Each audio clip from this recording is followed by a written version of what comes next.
Thank you all and good morning. It's my pleasure to be here with you today representing the faculty, the staff, and the students, and everyone at the institution whose lives have been improved and forever changed because of your contributions, your time, your dedication, and your service. As Dr. Sherlin noted, we're here for the students. At the beginning of the day and at the end of the day, that's what matters most. And as you could tell from his passion, and if you talk to folks around the room, be it Dr. Wilsey Bishop, Dr. Jane Jones, or others, that passion is exemplified by the entire staff. It's a passion that was instilled by Dr. Stanton. Dr. Stanton, I thank you for all that you've done to help provide the foundation of excellence that we celebrate today. But a quick note on Dr. Sherlin. You're not going to find anyone who puts in more time and more hours than Joe. He's a mean pancake chef. I had the pleasure of serving next to him a week and a half ago as we celebrated the 25th annual pancake breakfast/dinner. I don't know what you call a meal you serve between 10 and 12. But it was amazing to see the number of students who came through the line that Joe knew by name and who could thank him and could look at his staff and say thank you for the contributions that you've made to me throughout the semester. The students are why we're here. And this past weekend, we celebrated the largest commencement in the history of the university, as 1,704 students received their degrees from ETSU. Spring is a time of enjoyment as well as reflection on a college campus. As faculty and staff, we reflect upon the achievements of our students. We reflect upon where they have grown and come as individuals. But students spend a lot of time reflecting on their path, their journey, and where they go from here. So I would encourage you in the days and weeks to come to have a similar point of reflection. Where have we been as an institution? How much has this institution changed over the course of your engagement and involvement with ETSU? And where could we go? I think one of the things you'll find as you reflect is we are the institution that we are because of the time, dedication, and commitment of the folks in this room. The individuals in this room provide opportunities for scholarship. The individuals in this room provide opportunities for engagement. And as you walk across campus, it's not going to take long for you to find a student who has been forever impacted through the work of the individuals in this room. I've had the pleasure and honor to get to know many of our students, many of whom are supported financially through scholarship assistance through the foundation, be it from the Roan Scholars Program, the Midway Honor Scholars Program, etc. And the stories of our students are powerful. One of the most amazing experiences, I try not to use the word amazing many times this morning, but it's hard because the things that you see across campus are awe-inspiring. About a month ago was Match Day. If you've never been to Match Day, I would encourage you to talk to Dr. Bishop and get the date, but to be here for Match Day, because it's the date at which our students who are graduating from Quillen learn their destination. It's a date when families celebrate together, but it's a date that few colleges of medicine can match, because this year all of our students had either their first or second choices. And they went to places like Dartmouth and Princeton and Chapel Hill. But to see the pride in the eyes of students and in the eyes of families as their educational journey came through on Match Day is something that you can't put words around. And as I said to Dr. Bishop, I go, Wilsey, I'm crying and I don't even know these folks. Because the power of higher education to transform lives, you could feel it in the room. And that power and that passion to transform the future is something that I share, Donna shares, and everyone who works for you at ETSU believes to their core. Over the course of the next couple of months, we're going to take a look as an institution at where we've been and where we go from here.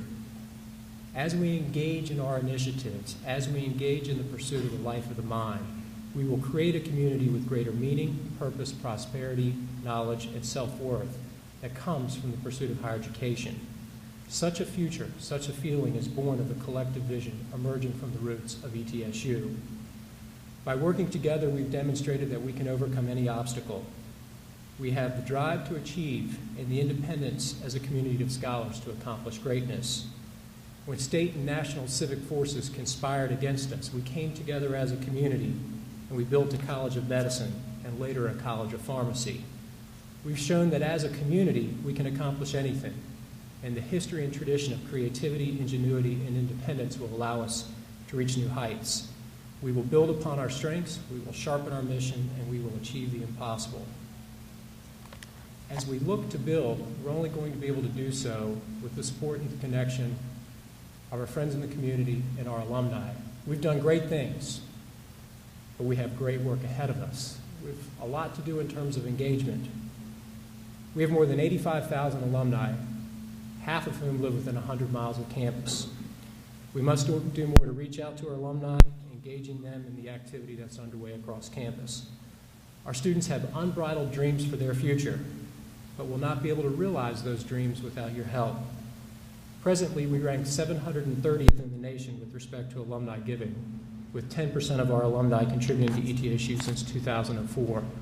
Imagine what we can do if we move to the level of contributions found at MTSU, which ranks 43rd, where 64% of their alumni give back to the Big Blue. If we're going to achieve our goals and dreams, our goals not only for ETSU but for the region, we have to be willing to test and to stretch ourselves. We may not be able to reach all the rings, and yes, we have Olympic rings at ETSU, but we cannot be complacent. There is no upward limit on our bounds of the possibility, and there is no upward limit on the bounds of higher education. This spring, I've met with faculty and staff across our 11 colleges and 48 academic units. This effort has been geared at listening and beginning a conversation about the future of ETSU. Today, I'm pleased to announce the formation of the Committee for 125, a committee that will create a blueprint for ETSU at our 125th anniversary. This committee will be chaired by Louis Gump and is comprised of local, state, and national leaders. It includes folks such as Dr. Paul Stanton, Dr. Roy Nix, Dorothy Grisham, Dr. Ron Carrier, and others.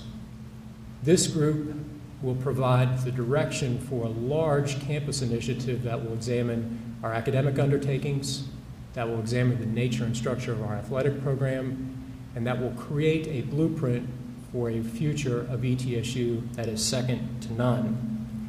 This is a process that will be open, inclusive, and transparent, and I welcome and encourage the input and participation of everyone in the room. Across the room are the individuals who have provided the foundation for success that we have in place at ETSU. We're not going to be able to develop a blueprint without your assistance, and I firmly believe that by working together in an open and inclusive and participatory process, we're going to create a vision for ETSU at 125 that will be blinding. We have amazing power across campus, and I hope that as we move forward in this visioning process, we can change the conversation about the bounds of the possible. And I hope that we can change the conversation in the community. I also hope that we can change the colors, changing the colors from blue, green, black, and orange to blue and gold, because blue and gold are the colors of the region. As in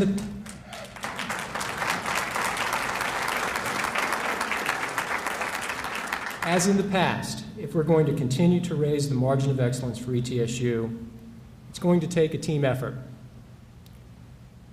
Across the room, we have the members of that team.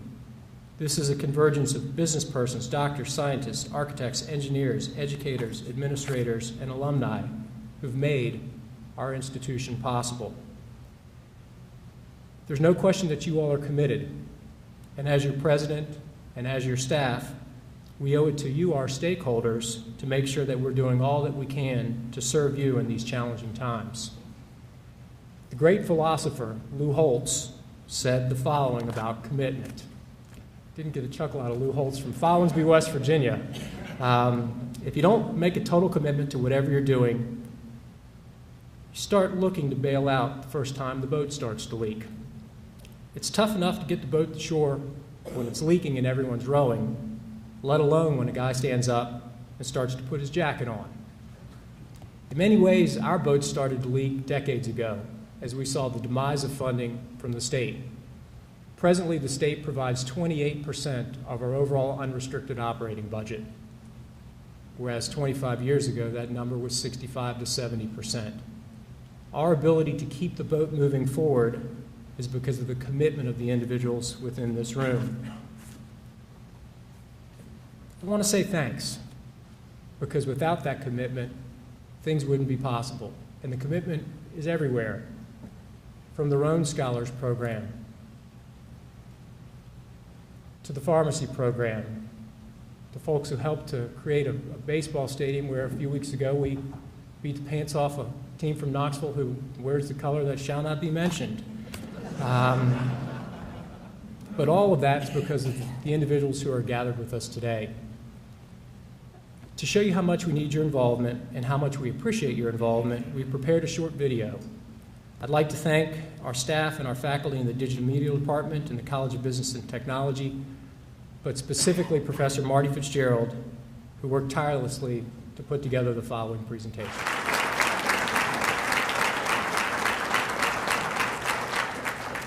Again, I want to thank Dr. Fitzgerald and his staff who helped to pull together the stories of our students. And to echo the comments of our students, thank you, thank you, thank you. Thank you for what you have done to establish our foundation. Thank you for defining the margin of excellence. And thank you in advance for what you will do to help us raise the bar on that margin of excellence. Thank you on behalf of a grateful university and a grateful student body.